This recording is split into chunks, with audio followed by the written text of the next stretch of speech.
మా ఇంట్లో పచ్చడి కొలతలు చెప్తా చూడండి. కేజీ అల్లము, కేజీ ఎల్లిగడ్డ అంటే వెల్లుల్లిపాయలు, కేజీ అల్లం, కేజీ ఎల్లిపాయలు, కేజీ సేరు కారము, సేరు ఉప్పు, ఒక గంటెడంత జీలకర్ర మెంతులు వేయించి గ్రైండ్ చేసుకున్న పౌడరు, మంచి మనం ఎన్ని తింటామో అన్ని, కొంచెం ఒక పిడికడన్ని వెల్లుల్లిపాయలు, ఒక మంచి పిడికడంతా మన చేతికి వచ్చిన పిడికడంతా ఆవు పొడేసి అన్నీ మంచి మిక్స్ చేసుకోవాలి. అల్లం వెల్లుల్లి పేస్ట్ ఇవన్నీ మిక్స్ చేసుకున్నాక వీటికి 6 సేర్ల ముక్కలు కలపాలన్నమాట. మనం ఏ సేరుతోనైతే కారం పోసుకున్నామో ఆ సేరుతోని 6 సేర్ల ముక్కలు కలుపుకొని సేరున్నర మనం పోపు చేసి పెట్టుకుంటాం కదా, ఆ పోపులో ఆవాలు, జీలకర్ర, మెంతులు కొన్ని వేసుకోవాలి, మెంతులు ఎక్కువద్దు.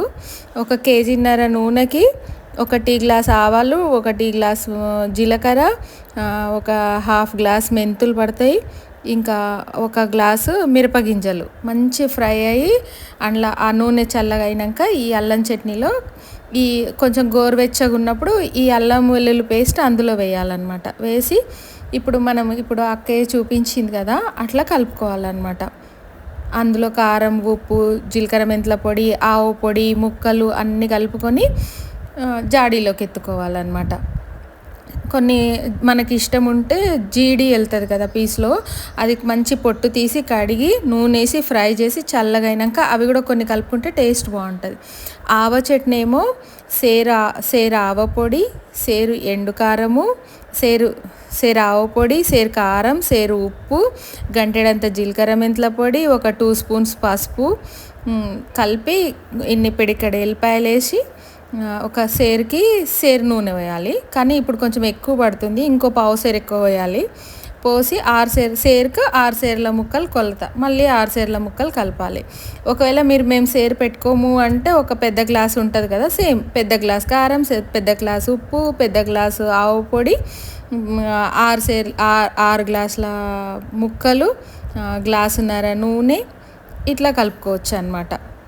జీలకర్ర మెంతుల పొడి, పసుపు, సేమ్ ఆవ పొడి, ఆవ చట్నీ అంటారు. పచ్చి చట్నీ అయితేనేమో పచ్చి నూనె పోయాలన్నమాట, కాగబెట్టకుండా.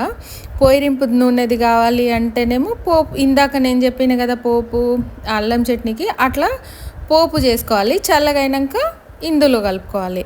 అల్లం వెల్లిపాయ మాత్రం పోపులు వేసుకోవాలి సపరేట్ చేసి, ఇది మాత్రం చల్లగా అయినాక కలుపుకోవాలి. పోపు వద్దు మాకు ఇష్టం ఉండదు అనుకుంటే కాగబెట్టకుండా కూడా సేరుంబావు నూనె పోయొచ్చు అనమాట. సేరు కారానికి సేరుంబావు నూనె పోసుకోవచ్చు. 6 సేర్ల ముక్కలు పడతాయి ఇందులో. నేను అన్నీ సేరు లెక్క చెప్పిన కదా, సేరు అని ఏం కాదు, గ్లాస్తో కూడా సేమ్ క్వాంటిటీ అనమాట. 1 గ్లాస్ కారము, ఉప్పు, 1 గ్లాస్ ఏదైనా గ్లాస్ కారం పోస్తే గ్లాసు ఉప్పు పోయాలి, సేరు కారం పోస్తే సేరు ఉప్పు పోయాలన్నమాట, అంతే. ఇదేమో నువ్వుల చట్నీ అనమాట, సారీ నువ్వు మామిడికాయ చట్నీ అంటారు. దీంట్లో కారం పోయరు, సేమ్ ఆవ పొడి, నువ్వుల పొడి, ఉప్పు, జీలకర్ర మెంతుల పొడి, పొయ్యింపు, ముక్కలు.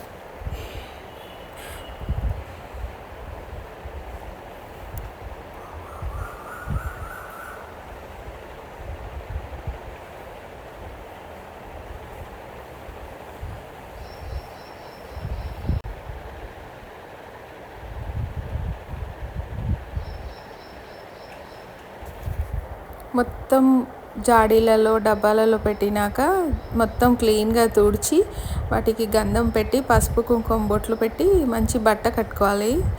అది ఎప్పుడు సంవత్సరం పొడుగు ఉంచాలి ఆ క్లాత్ పైన. తర్వాత అట్లా ఉప్పు తిప్పేసి ఇంకా లోపల పెట్టినాక ఊదుబత్తీలు తిప్పాలన్నమాట. అది ఫస్ట్ నుంచి వస్తున్న ఆచారము.